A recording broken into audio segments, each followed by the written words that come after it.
महाराज जी, क्रोधी मन को कैसे शांत करूं? क्रोध का मूल काम है। क्रोध की स्वयं की सत्ता नहीं। कामा संजायते क्रोधा, क्रोधा स्मृति विभ्रमा, स्मृति भ्रंशात बुद्धिनाशो, बुद्धिनाशात प्रणश्यति। हमारा और आपका यदि कोई सबसे बड़ा शत्रु है तो वह है क्रोध। यदि हमने अपने क्रोध पर नियंत्रण कर लिया तो समझिए बहुत बड़ा यज्ञ कर लिया।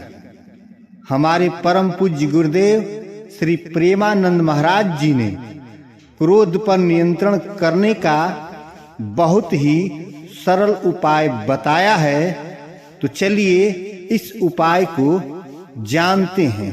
क्रोधा स्मृति विभ्रमा, स्मृति भ्रंशात बुद्धिनाशो, बुद्धिनाशात प्रणश्यति।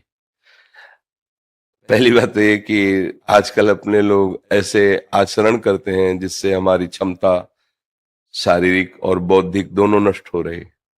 खान पान और ब्रह्मचर्यहीनता, जो दृष्टि में ही नहीं देखा जा रहा, उस पर सुधार ही नहीं किया जा सकता।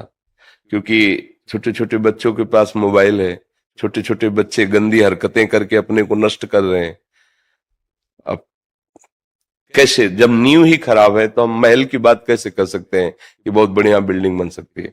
अगर संयम से रहा जाए, गृहस्थ भी ब्याह भी हो जाए तो भी संयम से रहा जाए, खान पान पवित्र किया जाए और प्रभु का नाम जप किया जाए, तो हमारी निर्णायक गलत है। हमें क्रोध कब आता है? जब हमारे निगेटिव प्रतिकूल कोई बात होती है। मतलब पॉजिटिव अनुकूल में कभी क्रोध आया है क्या? आप देखो, आ ही नहीं सकता। जब हमारे कोई विचार पॉजिटिव हो, अनुकूल, व्यवस्थित, तो फिर हमें क्रोध आएगा ही नहीं। तो जिसको हमने प्रतिकूल और निगेटिव माना है, उसका निर्णय करने वाली अगर हमारी बुद्धि ठीक हो तो हम अपने आप को बचा लेंगे और सामने वाले को भी बचा देंगे।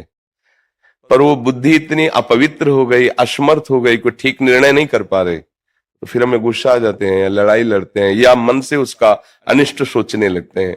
हर तरह से हमारी भी हानि है, उसकी भी हानि है। जिसने हमारे प्रति नकारात्मक चेष्टाएं की तो उसकी हानि होगी कि नहीं ये तो पता नहीं, पर अपनी हानि तुरंत होने शुरू हो जाती है जब हम क्रोध करते हैं। हृदय जलने लगता है, विचार गंदे होने लगते हैं, भावना हमारी हमको जलाने लगती है। इसलिए ना तो उसके लिए ठीक है और ना अपने लिए ठीक है। तो इसको मिटाना ही हमारे लिए कर्तव्य है। और ये पवित्र बुद्धि विवेक के द्वारा मिटाया जा सकता, दूसरी कोई दवा नहीं।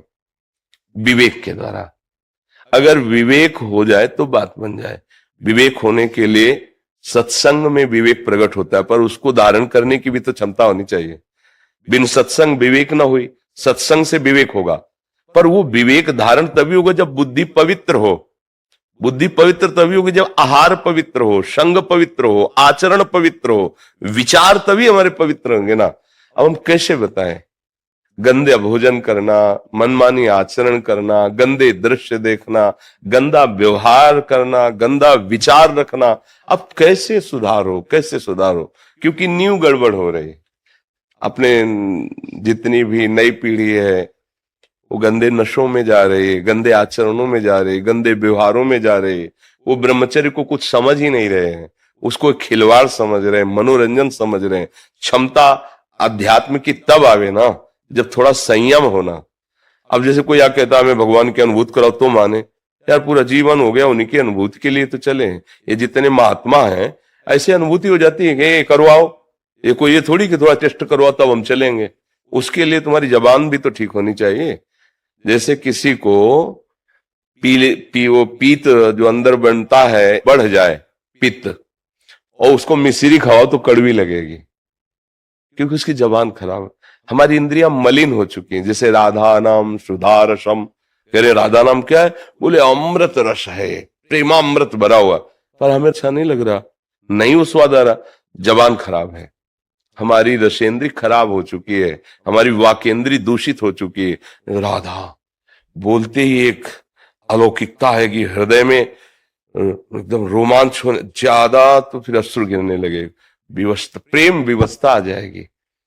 जब भरत जी चित्रकूट जा रहे हैं और सियाराम कह के लंबी सांस लेते हैं, पूरा चित्रकूट प्रेममय हो जाता है।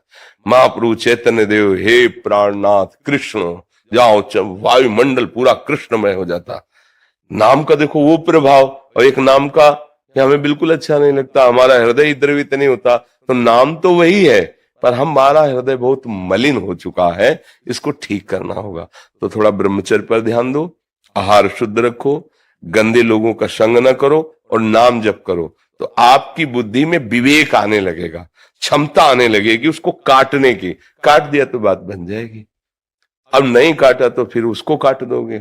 लड़ाई झगड़ा गाली गुप्ता ये सब यही तो हो रहा है संसार। नाक में गुस्सा रखा है, नाक में जरा से छू गया तो पीट देगा, वो गाली दे देगा। ये नहीं समझ रहा भीड़ है, धक्का लगा होगा, जिससे छुआ है वो भी असमर्थ है, भीड़ में उसको धक्का लगी, उससे हमारे द्वारा लगे, कोई बात नहीं। अगर लग भी जाए अपने, कोई बात नहीं, कोई बात नहीं, आप आराम से, तब लगेगा कि हाँ मनुष्यता है इसमें। तो अपने को आगे बढ़ना है तो आहार ठीक करो, कोई ऐसे गंदे पदार्थ नशे वाले मत लो। अब जैसे शराब पी ले फिर सोचे क्रोध ना आवे, शराब पी लेने पर हम इतना बढ़ जाता है, अब अहंकार बढ़ चुका है, तो सारे दोस्त उसमें बैठे हुए, अब आप जरा से छेड़ दोगे तो फिर लड़ाई झगड़ा शुरू। तो अब वो बुद्धि जिसने शराब पी है, क्या कभी वो ठीक निर्णय कर पाएगी ना पीने पर भी? क्योंकि मलिन तो हो गई ना। अब जो मांस खाई हुई हिंसक वृत्ति प्रकट करने वाला भोजन है, भले आपने हिंसा नहीं की लेकिन उसकी हिंसा हुई है, उसमें आप सहयोगी हैं क्योंकि आप खा रहे हैं, तो आपकी बुद्धि क्या करेगी? हिंसक बनेगी, उसमें क्रूरता आएगी, निर्दयता आएगी। आप गंदे आचरण कर रहे हैं, व्यभिचार आदि दोष, आपकी बुद्धि एकदम घृणित मलिन हो जाएगी। अब उस बुद्धि में विवेक उत्पन्न हो, निर्णय करने लायक बने, तो बड़ा असंभव सा दिखाई देता है आज के वायुमंडल में, वातावरण में। पर आप अहोभाग्य है, धन्य भाग है आपका कि आप इस अवस्था में भी अपनी बुद्धि को क्रोध रहित करना चाहते हैं। तो नाम जप करो, अच्छा आहार करो, और जब कभी कोई क्रोध दिलाने वाली बात आवे तो निश्चित समझो आपके किसी पाप का नाश करने के लिए वो भगवान लीला रचे। चुपचाप बचा के निकल जाओ, अपने को भी और सामने वाले को भी।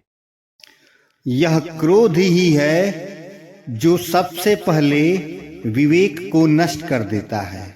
अतः हमें अपने विवेक को बनाए रखने के लिए क्रोध को सदा सदा के लिए शांत तो करना ही होगा। उम्मीद है परम श्रद्धेय श्री प्रेमानंद महाराज जी की अमृत वाणी को आपने ध्यान से सुना। सुनने के बाद आप अपने क्रोध को कैसे शांत करेंगे, इस बात को भी आपने अच्छी तरह से समझा होगा।